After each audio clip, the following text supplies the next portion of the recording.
আচ্ছা, পশ্চিমবঙ্গে রাজ্যে এসআইআর শুরু হয়ে গেছে। আজকে আমি একটা আপনাদের কাছে নতুন আপডেট দিতে চলেছি। আপনার যে বুথের বিএলও, সেটা আপনারা জানেন না। সেটা আপনারা কীভাবে চেক করবেন আপনার বিএলওকে, আপনার বিএলও মোবাইল নাম্বার কি, আপনাদেরকে আমি সে দেখাতে চলেছি। আপনারা ক্রোম বাজারে যাবেন, ক্রোম বাজারে গিয়ে সার্চ করবেন ইলেকট্রাল রোল। ইলেকট্রাল রোলে গিয়ে ওখানে একটা থ্রি ডট পাবেন, থ্রি ডটে ক্লিক করবেন। থ্রি ডটে ক্লিক করে ওখানে লেখা আছে know your polling booth. Know your polling বুথে ক্লিক করবেন। তারপরে এখানে আপনার ইপিক নাম্বারটা বসিয়ে দিবেন।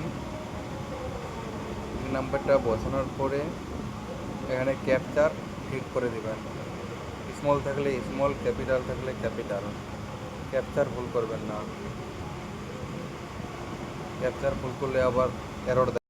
সার্চ করার পরে আপনি দেখতে পাবেন আপনার বিএলও কে আছে। বিএলওর মোবাইল নাম্বার দেখতে পাবেন, বিএলওর নাম দেখতে পারবেন, এবং কি ইআরও কে আছে সেটাও দেখতে পারবেন। ইআরওর মোবাইল নাম্বার দেখতে পাবেন, আবার কি ডিইও ডিআরওর মোবাইল নাম্বার এবং নাম দেখতে পাবেন। আপনার বুথ কোন স্কুলের বা কোন আন্ডারে আছে সেটাও দেখতে পাবেন। আমাদের বুথ আছে আইসিডিএসের আন্ডারে, মালতীপুর বিধানসভা, উত্তর মালদা।